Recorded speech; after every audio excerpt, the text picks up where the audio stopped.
Boa noite, telespectadores. No programa de hoje, nós vamos conversar com a doutora Cristiane Bergamin Teicher, médica dermatologista, e que vai nos falar um pouquinho, logicamente, sobre a especialidade dela, mas especialmente hoje queremos conversar com ela sobre algo que preocupa bastante, eu creio, as pessoas nesta estação de inverno e também aos idosos, que é a pele seca, fragilizada, com asperezas, com manchas.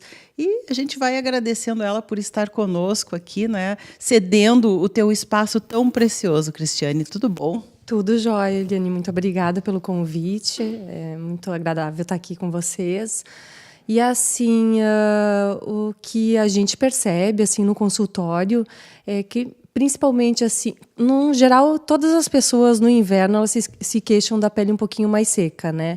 Isso porque no inverno, pela baixa temperatura, a gente acaba tomando um banho, às vezes, um pouquinho mais demorado, com a água mais quente e usando os sabões, os sabonetes, que têm uma atividade assim adstringente de tirar a gordura da pele com um pouquinho mais de intensidade. Então, isso tudo acaba ressecando muito a pele.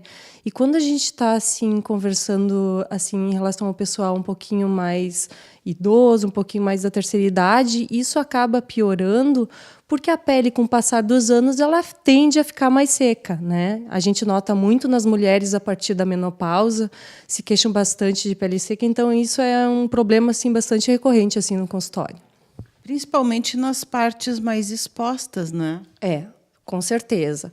O que a gente percebe é que as áreas que são mais expostas, elas têm assim um aspecto mais seco, com algumas ceratoses, uma pele assim um pouquinho áspera ao toque, principalmente em função da exposição solar, que acontece assim durante toda a vida, né?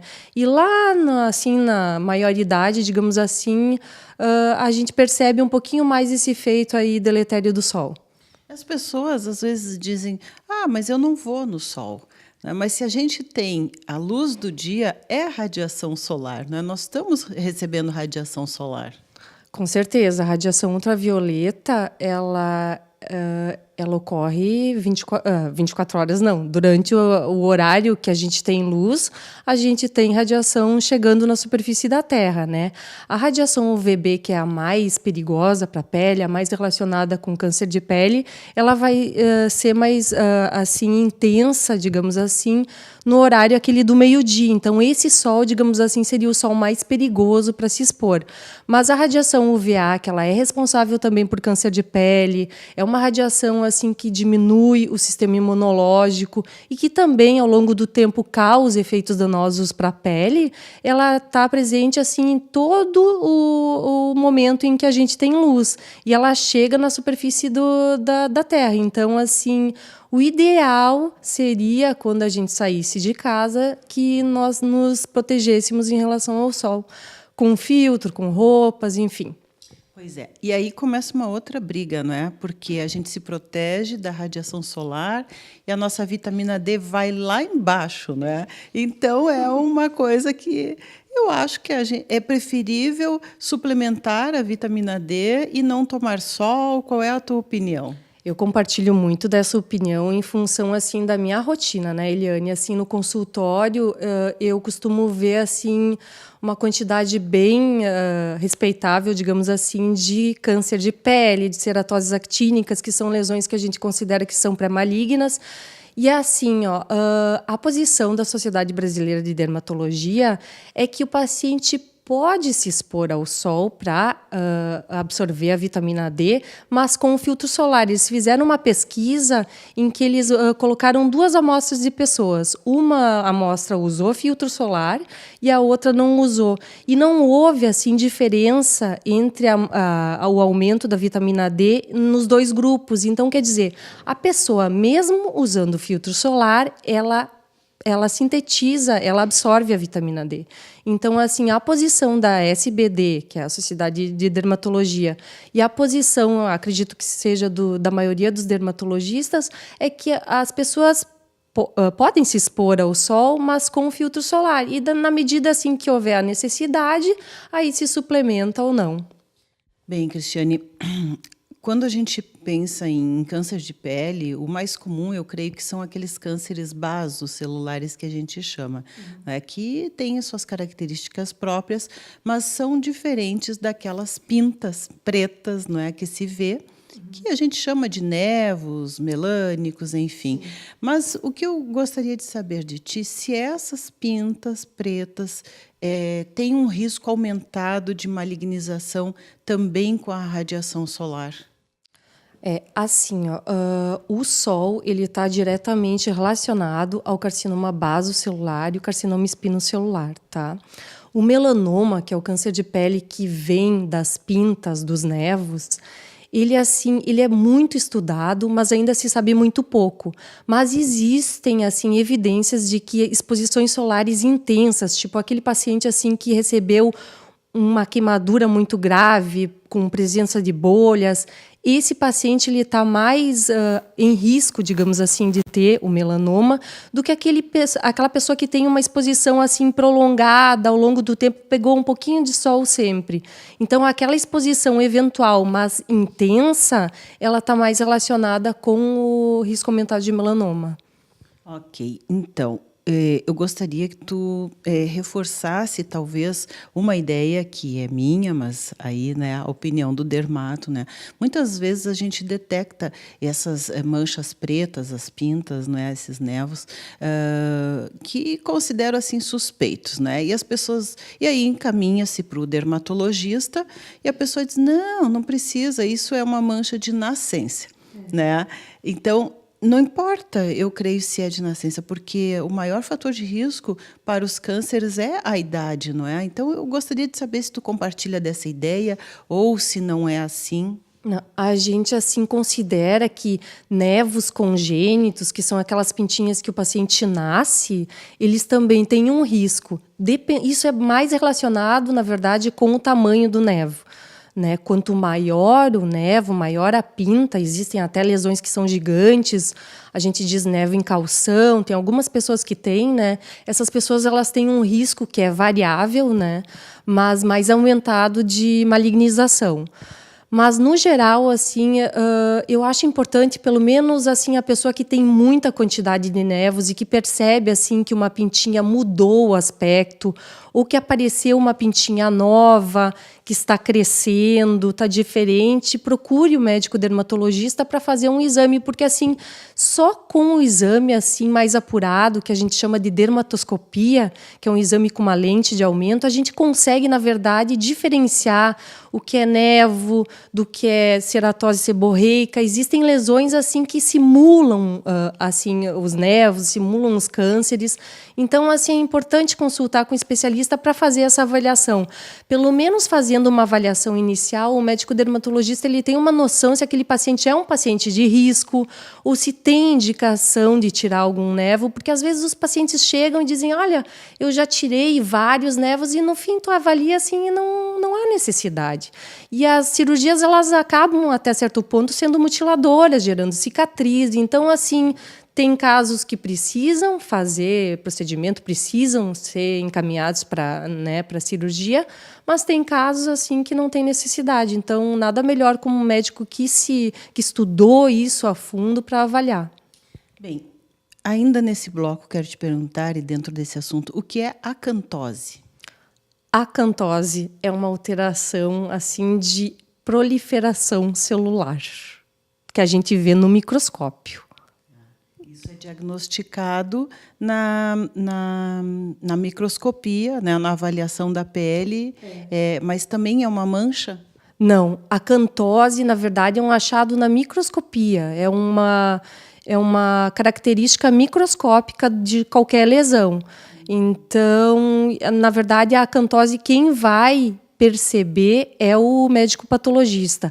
A ceratose, que é uma lesão clínica, que é uma lesãozinha que está com a camada córnea aumentada, essa sim o dermatologista diagnostica. Mas daí existem várias lesões que são ceratóticas, por exemplo. Uma verruga, uma lesão ceratótica, porque ela fica cascudinha. Uma ceratose seborreica, às vezes pode ser ceratótica. Uma ceratose actínica também pode ser ceratótica. Ceratose, a gente, assim, ó, seria a definição de uma lesão assim cascudinha, né? Olha aí, ó, quanta coisa a gente está aprendendo aqui, não é, com a Cristiane, e você já vai olhando aí para o seu corpinho, né, vendo aquilo que precisa ser visto pelo especialista. Bom, mas a gente vai fazendo um intervalinho e já voltamos para conversar um pouco mais aqui com a Cristiane nesse papo aí tão produtivo, né? Obrigada e a gente volta já.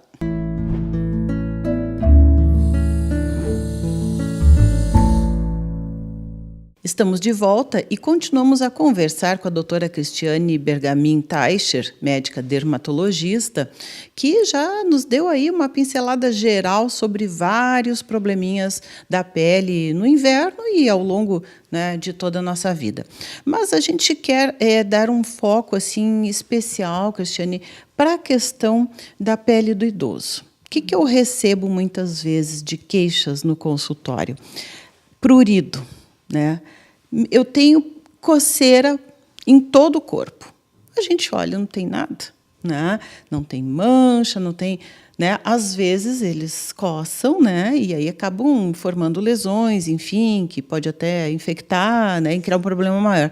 Mas às vezes tu olha, a pessoa está desesperada, né? Porque tem coceira no corpo. Né? E nem sempre os antialérgicos eles funcionam muito bem. Então, eu queria que tu falasse um pouquinho, porque certamente devem ter muitas pessoas com este problema, né? Claro que a gente também encaminha ao alergologista, né?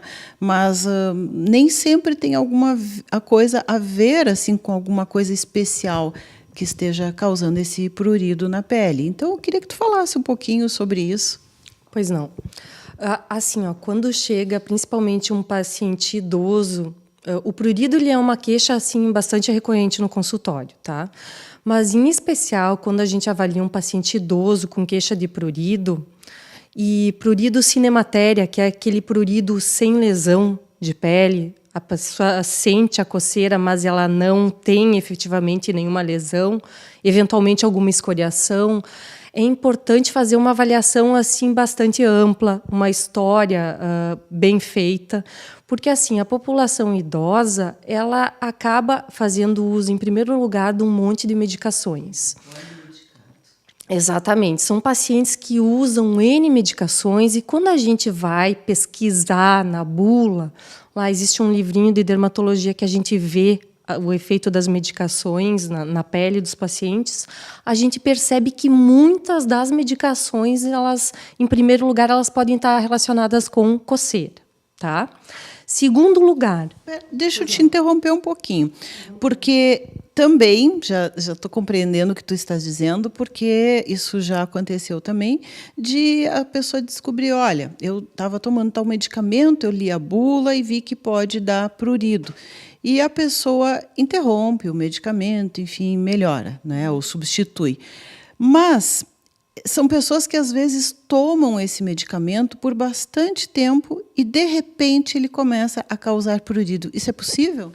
É possível, mas assim, ó, naquele paciente que ele se queixa de prurido intenso, a gente não avalia só as medicações que ele está tomando. É muito importante fazer um exame físico completo e, eventualmente, solicitar exames que vão ser não só de sangue, mas de imagem também.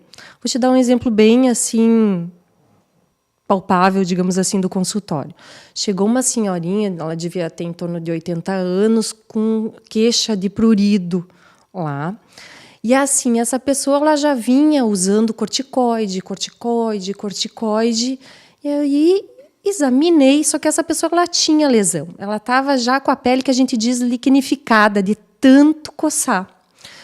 E eu disse, olha, deve ter alguma coisa, revisei medicações, examinei direitinho e tal. E aí solicitei exames de sangue, exames de imagem.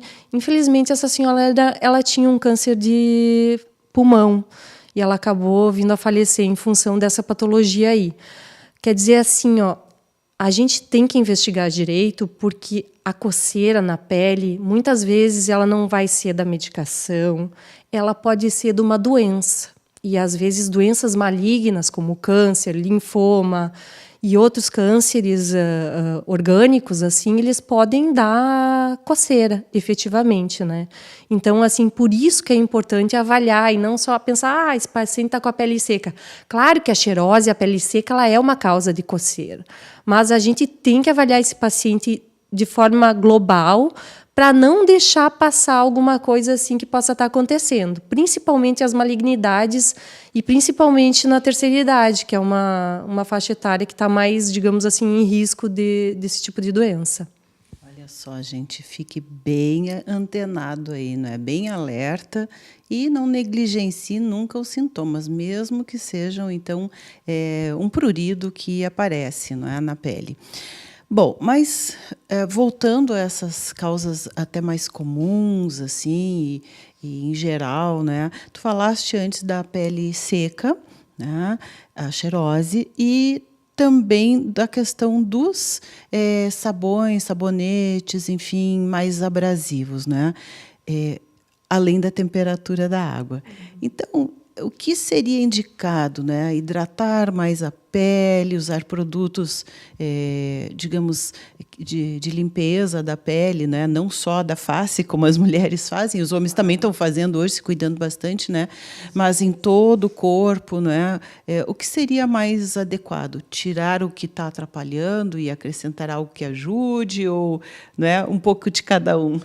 Então, assim, a orientação para aquele paciente que está com a pele um pouquinho mais seca, eventualmente até dar alguma dermatose, alguma dermatite de coçar, porque em função da pele especificamente seca, a gente orienta assim, banho mais morninho, né? Banho curto, não ficar muito tempo, o sabonete, de preferência um sabonete neutrinho ou glicerinado, ou existem alguns sabonetes que a gente chama de Sindet, que são mais indicados para aquele paciente que tem uma xerose mais importante ou uma pele mais alérgica, mais reativa. Esses sabonetes, eles são específicos mais para esse grupo, digamos assim, mas são sabonetes assim que mantêm a barreira assim mais preservada, não tiram a defesa da pele.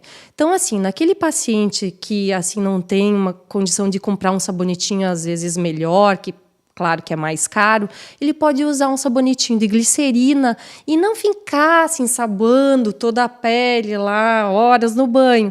Ele entra no banho, lava o que precisa ser lavado e sai, né? E aí, logo na saída, o ideal é já passar um hidratante na pele, porque com a pele um pouco úmida, logo após o banho, ela permite uma absorção melhor dos emolientes, né? Então, com a pele mais úmida, é melhor passar o hidratante. Logo após o banho. O ideal é assim, saiu do banho, já aplica, porque daí a pele absorve melhor.